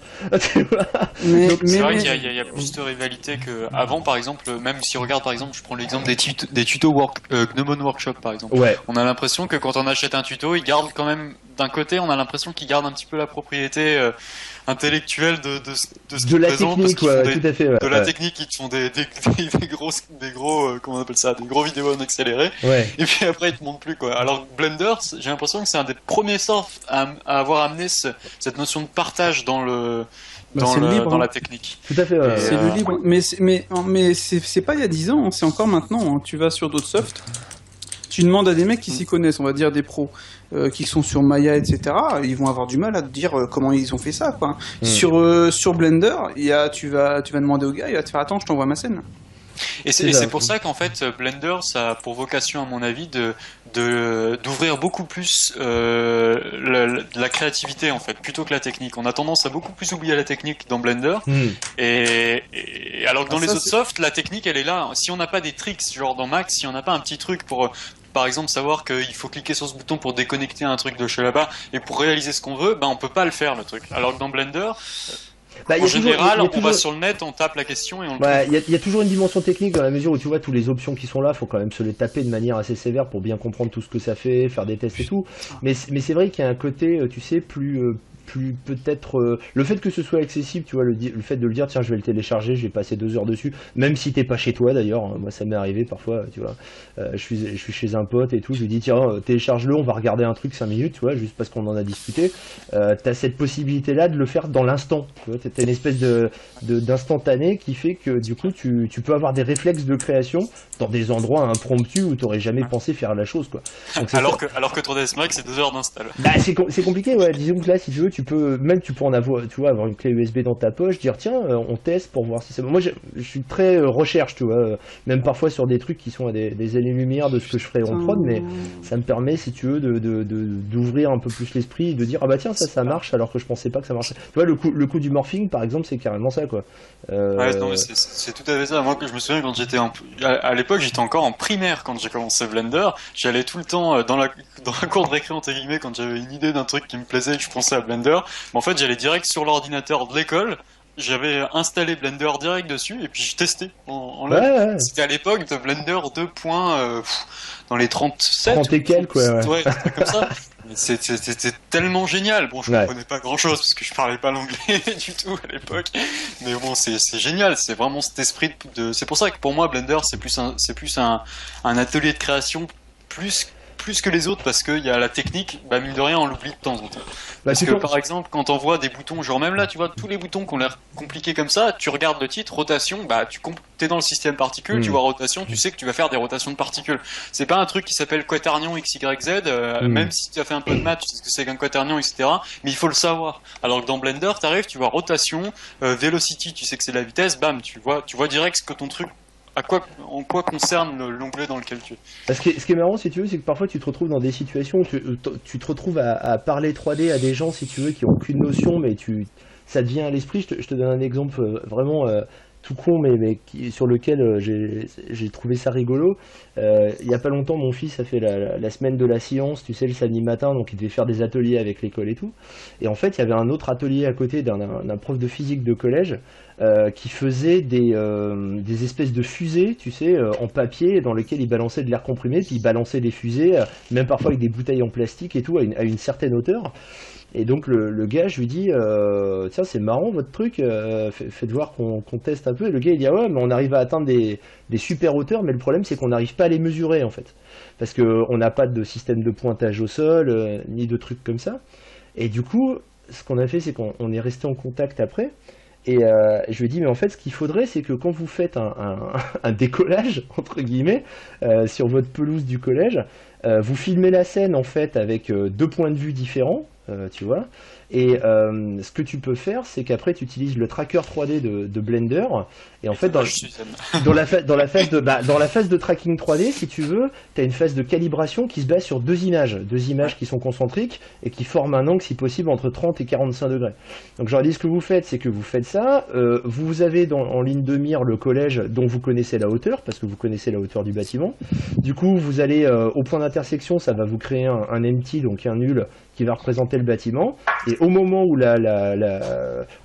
la bouteille atteint son sommet, en fait, vous la traquez sur les 2 images et il va vous reconstruire en 3D la position du point. Vous faites une règle de 3 pour savoir à quelle hauteur il est monté. Comme ça, vous pourrez mesurer votre truc, quoi. Donc, il était super content. Je lui ai mis un lien sur une conférence que j'ai fait sur le tracking 3D il y a quelques années avec un Ironman dans une rue, là. Il s'est tapé ça, puis il a appris Blender pour faire ça, quoi. Voilà, mesure de pointage de bouteille pendant des jets de bouteilles. C'est vrai qu'on l'oublie souvent, mais mine de rien, c'est un super outil pour tout ce qui est science et même dans le médical. Je vois par exemple, j'ai vu, je sais plus quand c'est, mais il y a un petit moment, il y avait des gens qui utilisaient dans le médical Blender pour faire de la reconstitution d'organes, je crois, comme ça.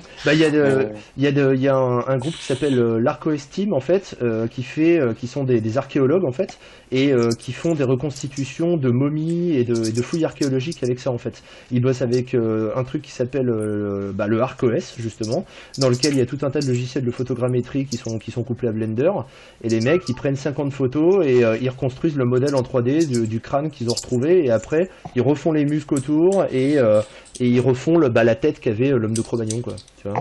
Donc et plein de gens qui font aussi de la visualisation moléculaire, enfin des choses comme ça, c'est ça qui est vachement rigolo, quoi. Mais quand on voit moléculaire là. Ouais, par exemple, ouais. Ça c'est terrible. Donc je continue un peu là-dessus. On a ici donc un système newtonien. Je reste pour l'instant là-dessus. Je reviendrai sur le no physique après pour avoir par exemple des outils de placement. Donc ici la taille des particules en fait. Alors là il y a un élément qui s'appelle le draw size que j'ai réutilisé ici.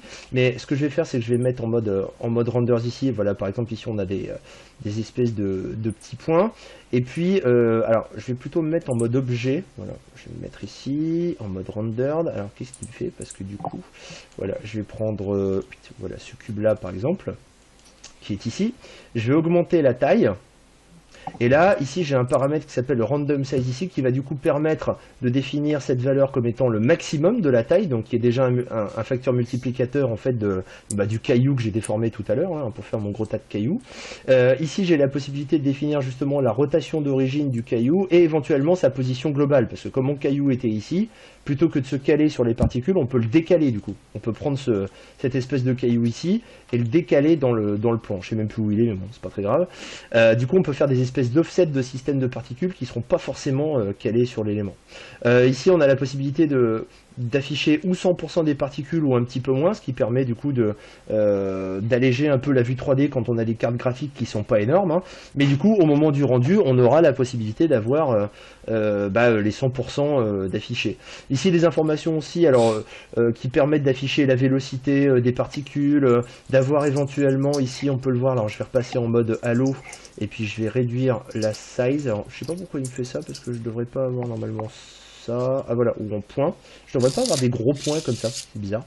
Voilà, comme ça je l'aurai. Par exemple, la possibilité d'afficher la vélocité, alors là, comme j'ai une vélocité constante, en fonction justement de la vitesse. Donc on a les particules qui vont changer de couleur en fonction de leur vitesse ou de leur orientation, ce genre de choses, en fonction du matériau qui a été directement mis dessus, qu'on peut animer d'ailleurs, on peut avoir une évolution des couleurs au cours du temps. Un élément aussi qui est assez important ici, alors pour ça il faut, je vais supprimer ce système de particules et en refaire un autre parce que il me fait plein de caca et je comprends pas pourquoi. Voilà, donc le draw size qui est trop gros. Il y avait le draw size, ah oui c'était le draw size, merci, bon bah écoute c'est pas très grave, voilà, hop. C'est Ronan qui a dit ça. Ça m'en fera des, merci Ronan. Oui, j'ai vu. Ronan c'est mon, Ronan c'est ma bouée, c'est ma bouée de sauvetage, Ronan. J'ai essayé de placer ce qu'il a dit mais tu parlais. J'ai été, ouais, alors merci Ronan m'a sauvé. Voilà, ce qu'on peut faire par exemple ici, c'est avoir justement une couleur en fonction de l'accélération. Alors justement, en augmentant le draw size, voilà, on voit qu'on a ici la couleur qui va changer. Alors, on peut parfois récupérer ces informations pour le réinjecter dans la couleur. Mais en fait, ce qui m'arrive parfois, moi, c'est d'utiliser dans Blender le rendu OpenGL en fait.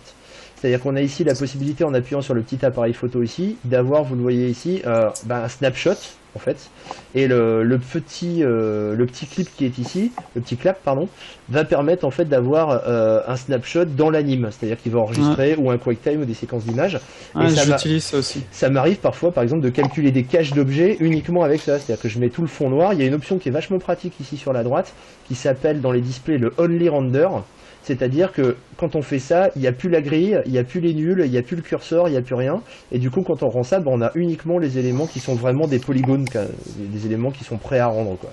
Donc en cochant ce truc-là, voilà, tous les overlays qui sont par-dessus disparaissent. Et ça permet du coup d'avoir un rendu qui en plus est anti-aliasé parce qu'il va se baser sur les éléments qui se trouvent ici sur l'anti-aliasing en fonction des passes, quoi. Donc on peut avoir avec une couche alpha en plus, il suffit tout simplement de lui dire dans shading ici qu'on veut transparent. Et voilà, en appuyant là-dessus, vous voyez, on a une espèce de nappe à carreaux là qui se trouve derrière. Ça, c'est de l'alpha. Donc en regardant l'alpha, c'est vachement complet quand même. Voilà, et on peut sortir la map d'alpha. Et on peut sortir la map d'alpha, elle est dedans en fait. C'est-à-dire que le tout. Pour compositer le tout, ouais. C'est-à-dire que là, si tu sauvegardes en PNG, ce qui est le cas ici, tu vois, avec le RGBA, bah la map d'alpha est dedans. Voilà, ça c'est l'alpha, tu vois. Comme ça c'est le RGB directement en direct non prémultiplié, et puis ça, bah c'est la map d'alpha. Voilà. Donc tu peux directement sortir des trucs de là, quoi. Moi ça m'est déjà arrivé par exemple, tu vois, si je vais prendre un exemple avec le singe ici, mais ça m'est déjà arrivé par exemple d'utiliser directement ce rendu là en sélectionnant par exemple ici le mode GLSL qui permet d'avoir des affichages beaucoup plus précis. Je lui dis ici que je veux un affichage en mode shadeless. Et puis ici je passe ici en mode texture, voilà. Et sur ce mode shadeless ici, je vais venir ajouter une map. Voilà. Une map de type par exemple, alors je sais pas où j'ai mis mes matcaps, je devrais en avoir là-dedans, mais du coup ce que je vais faire c'est que je vais repasser ici en multitexture et puis je vais activer les matcaps là-dedans, ça fera pareil, hein, voilà. Là je vais en avoir qu'un nombre limité, mais si par exemple j'utilise cette chose, et là vous voyez en tournant autour, je vais avoir en fait les reflets qui vont être directement rendus là-dedans. Si je me mets en mode only render, donc là c'est les matcaps qui sont fournis avec, mais je pourrais très bien aller en chercher d'autres ici directement en les mettant en mode normal ici.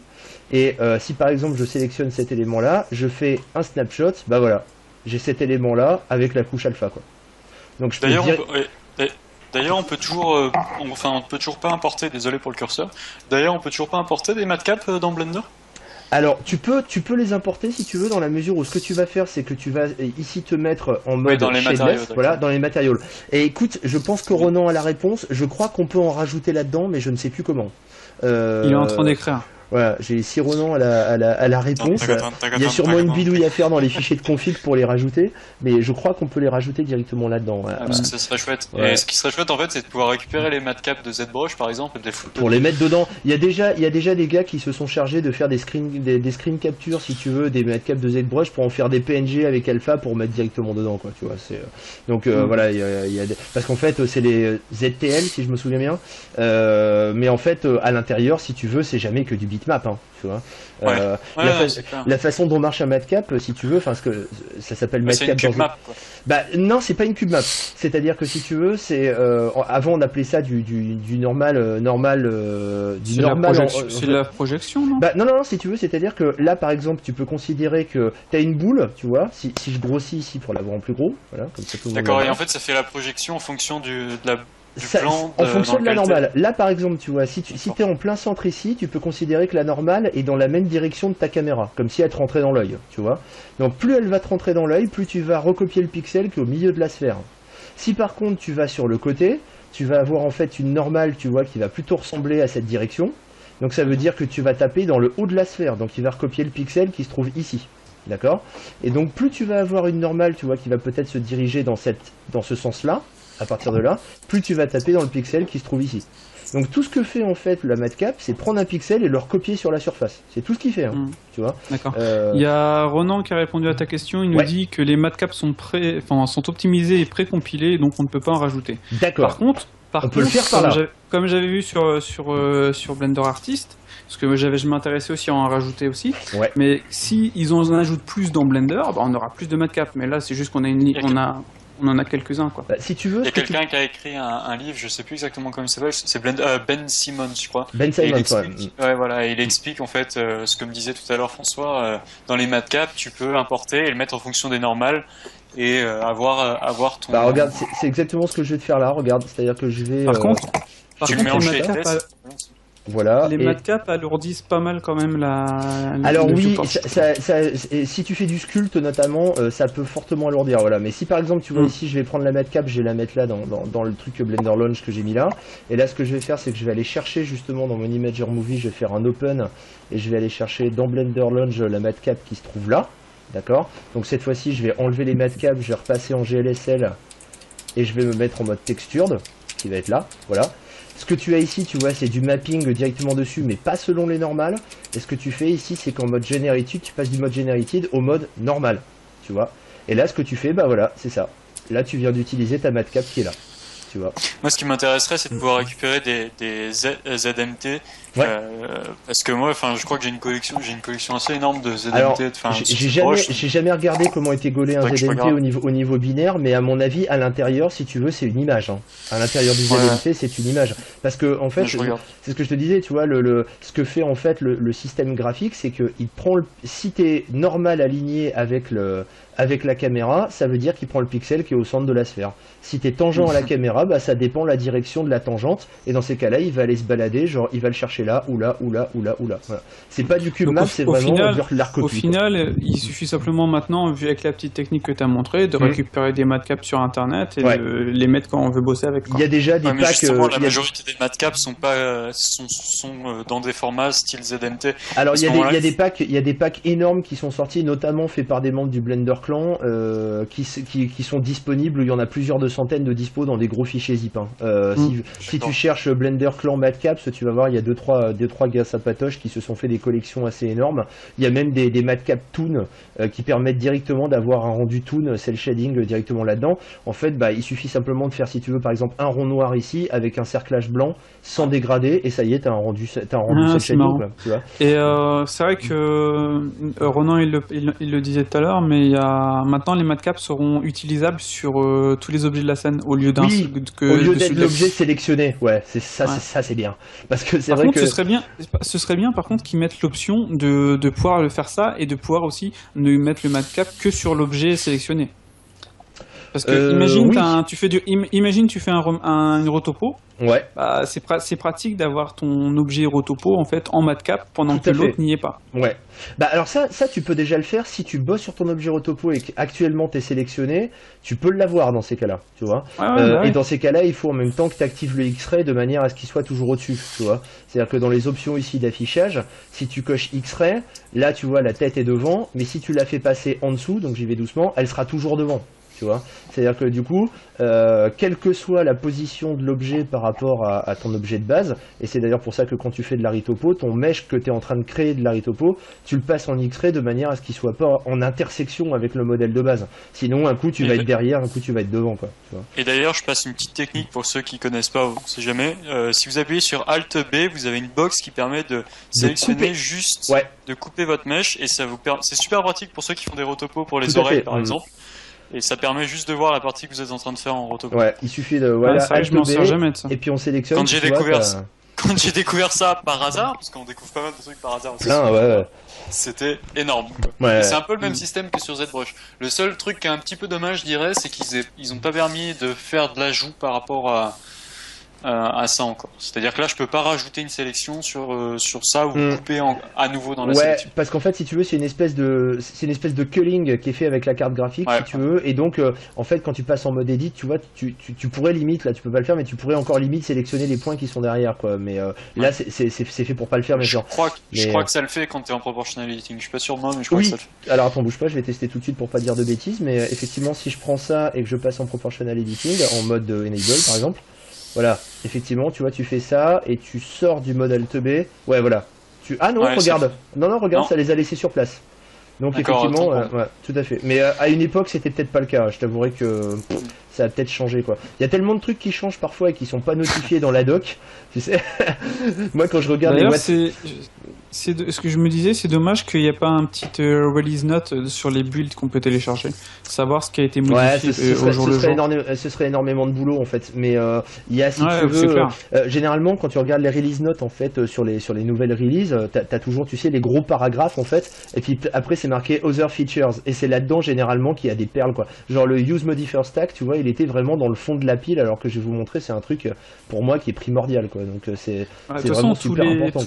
Tous les modifiers, ce qu'on peut faire avec, c'est impressionnant, quoi. Tout à fait. Ouais. Alors je continue un peu là-dessus. Du coup, c'est vrai que ça manque sur Maya, les modifiers, par exemple. C'est un truc qui m'a manqué, moi, sur Maya. Quand on a eu une semaine de Maya là en cours, je cherchais mes modifiers, genre par exemple mon Solidify, je le cherchais. Il y a les non linéaires des formes, mais bon, il y en a pas 50, et puis en plus de ça, c'est pas fait pour faire de la génération de mèches, quoi. C'est fait pour faire de la déformation, donc c'est ça le truc. Donc là, ici, on a par exemple. Ouais, vas-y, dis-moi. Non, mais vas-y, continue. Ok. Donc on a ici des forces comme le Brownian par exemple, qui sont des forces entre guillemets aléatoires, comme des perturbations qui permettent, vous voyez, d'avoir des mouvements des particules qui du coup vont pas tomber droite, mais plutôt de manière un peu aléatoire. Si on veut faire de la neige par exemple, ça c'est assez sympatoche. Ça permet du coup d'avoir des flocons qui tombent un peu un coup à droite, un coup à gauche. On a le drag et le damp qui permettent du coup de demander aux particules de ralentir, c'est-à-dire que un peu pour comme si on simulait un peu une espèce de résistance à l'air. Alors ça, faut le régler au micro-poil de cul, hein, parce que c'est des valeurs du coup qui vont tout de suite, vous voyez, là la phase d'accélération de la particule est tout de suite freinée, donc elle retombe ici à la verticale. Alors d'ailleurs, elle retombe parce qu'elles sont attirées par la gravité, et depuis Blender, je ne sais plus combien, mais ça commence à faire maintenant, la gravité est un paramètre qui existe de base, alors qu'avant justement il était dans le système de particules, et il a été extrait du système de particules. Maintenant il se trouve ici dans la scène. C'est-à-dire qu'on a la gravité qui est cochée ici par défaut à moins 9,81 newton, hein, pour être physiquement correct. Mais si on décoche par exemple gravity ici, cette fois-ci on n'est plus du coup assujetti à la gravité qui va se trouver ici. Donc on n'a pas besoin par exemple comme dans Maya de rajouter un field gravity de manière à ce que les particules tombent tout de suite derrière. Donc, ce que j'avais essayé, ce que j'avais cherché à la fin. Voilà, c'est depuis qu'ils ont importé Bullet, le moteur Bullet dans. Alors pas celui-là, non, ça y était déjà avant, si tu veux, ils l'ont fait avant même de faire le truc Bullet, mais tu peux aussi avoir pour un système de particules ici, tu vois, t'as un truc qui s'appelle le field weight, et tu peux dire par exemple que pour chacun des force fields qui existent, tu donnes un poids. Par exemple ici la gravité, tu vois, agit à 1, donc ça veut dire que là j'ai réactivé la gravité. Ah pardon, je n'ai pas réactivé la gravité. Voilà, je la réactive. Donc si je lance, c'est le pourcentage de gravité qu'on veut. Exactement. Sur le... Si tu la mets à 0, tu vois, par exemple, c'est comme si je l'avais déconnecté. Mais que pour ce système de particules là. Ça veut dire que du coup, tu peux avoir un système de particules, tu vois, comme des espèces de poussières qui sont très très légères, qui vont pas être attirées par la gravité, alors que tu as un autre système de particules, peut-être même sur le même objet, qui lui, par exemple, va générer des fragments qui eux vont tomber. Donc tu peux vraiment dissocier du coup par force field ces différents éléments. Après, parmi les force fields qu'il y a ici, donc toujours sur l'élément newtonian, parce que là du coup on fait vraiment de la simulation physique avec des forces et des choses comme ça, ce que ne fait pas le CADE par exemple, et ce que ne fait pas le NoPhysics, mais ce que fait le fluide, c'est qu'on va par exemple avoir la possibilité d'avoir un élément qui s'appelle le turbulence ici. Et lorsqu'on va par exemple augmenter le force field de cet élément, c'est un peu comme si on avait un brownian, mais avec des options supplémentaires, notamment un que j'utilise assez souvent qui s'appelle le flow.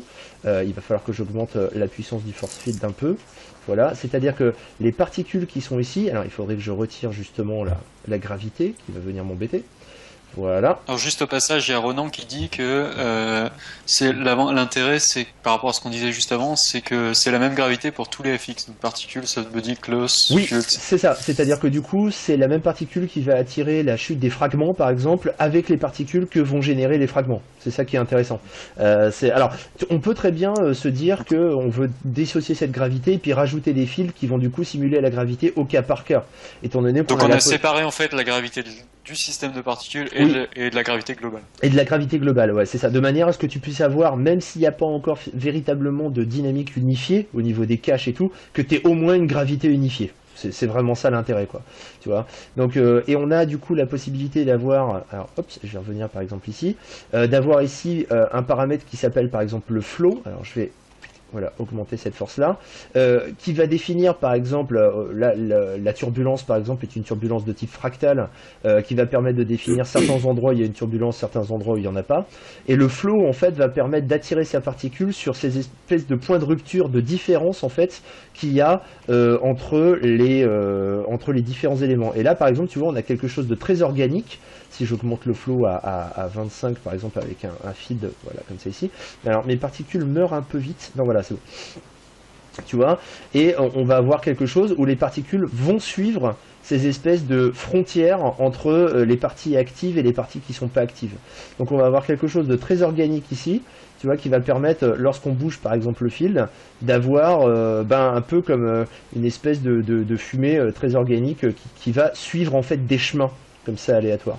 Voilà, donc je vois pas l'empty que tu as rajouté, la turbulence, comment elle affecte, sa position, elle a un intérêt dans l'espace? Alors, elle a un intérêt si tu veux, parce qu'elle va déterminer la base du fractal. Donc, si tu vois, si par exemple ici, je clique dessus pour qu'on les voit, tu vois, par exemple ici, tu vas avoir une ligne qui va être dessinée. Et ça va suivre cette ligne. Maintenant, si je déplace l'empty un peu vers la droite et que je continue, tu vois, de lancer la simulation, regarde ce qui se passe. Hop, voilà, il y a d'autres chemins qui ont été créés. Cette fois-ci, les particules se sont déplacées. C'est un peu comme un seed en fait, le fait de déplacer. C'est un peu comme un seed. Tu peux considérer que c'est ça, à la différence, si tu veux, que si tu déplaces de manière uniforme cet empty vers la gauche progressivement, tu vas voir ces lignes qui vont se déplacer vers la gauche. Donc moi, parfois, ce que je fais, si tu veux, c'est que je fais une animation de cet élément qui va être un coup là, et puis 3 images d'après, il va passer en cut de là à là, et puis de là à là, puis de là à là, de manière à ce que tu aies, si tu veux, des points d'attirance qui soient fixes pour toutes les particules, mais qui changent au cours du temps. Tu vois. Donc, et d'ailleurs, ce qui est assez intéressant, c'est que tu peux enregistrer en fait cette position, parce que ici, tu vois, parce que tu vois, t'as un bouton. Alors, excuse-moi, Cédric, je finis juste là-dessus. Il serait aussi intéressant de préciser que le force field affecte le calque. Oui, placé, en fait. Exactement. Du coup, tu peux séparer les systèmes de particules. Ouais, tu peux séparer du coup le système de particules, dire tel force field assigne tel système de particules en fonction du calque effectivement dans lequel il se trouve. Mais tu vois, tu peux très bien cliquer sur ce bouton qui est ici, et puis en fait lancer l'anime, déplacer ce truc-là, et là tu vois, tu es en train en fait à la volée d'enregistrer des clés pour ton truc. Donc là, tu le déplaces, tu vois, à la souris, et maintenant tu appuies sur échappe, et cette fois-ci, tu vois, tu as enregistré en fait des clés de position quand tu as baladé ta souris en fait. Donc là le cache est complètement en vrac, mais ça va te permettre du coup à la main, tu vois, de déplacer ton élément et donc de déplacer la base du force field en fait. Donc ça va te permettre d'avoir une évolution de ce flux au cours du temps, et ça fonctionne pour tous les force fields pour qui la position a une importance, mais ils sont quasiment tous dans ce cas-là, à part peut-être le wind s'il n'a pas ici de fall-off, c'est-à-dire qu'il agit de manière globale sur toute la scène, et notamment le radial aussi, non, le radial du coup a son sens a une importance, donc il y a quelques fields comme ça dont la position n'a pas d'importance, mais de manière générale, elles ont une importance, donc on peut avoir un très très bon contrôle des particules, et ce qui est marrant aussi ici, c'est que du coup, avec justement la size qui est là, par exemple si j'augmente la size à 10, et que du coup je casse, voilà, ces keyframes, clear keyframes et clear keyframes, voilà, cette fois-ci je vais avoir, voilà, tu vois, un mouvement qui va être beaucoup plus important parce que j'ai augmenté la size.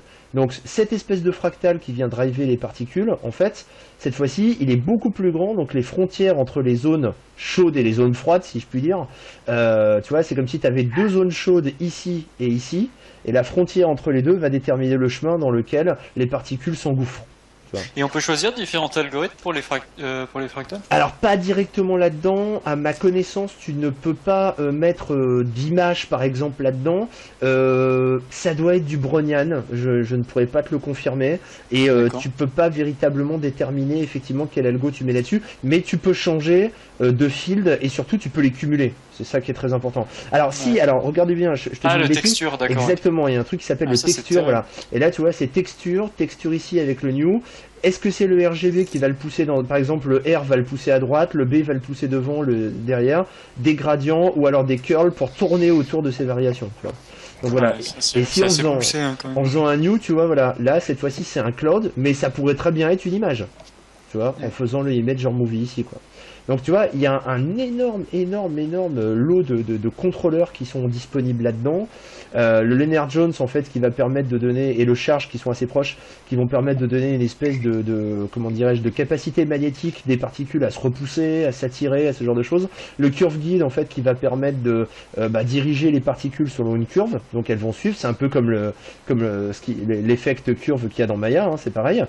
Et le Boyd qui va faire de l'animation comportementale, c'est-à-dire qu'on peut avoir en fait, il y a ici un paramètre, enfin un type de particule pardon, qui s'appelle les Boyd, qui va super pratique pour les foules, ça. Exactement, ouais. Les foules ou les nuées d'oiseaux, voilà. Alors quand tu fais des Boyd, si tu veux, j'ai pas vraiment rentré dans les Boyd parce que c'est assez complexe.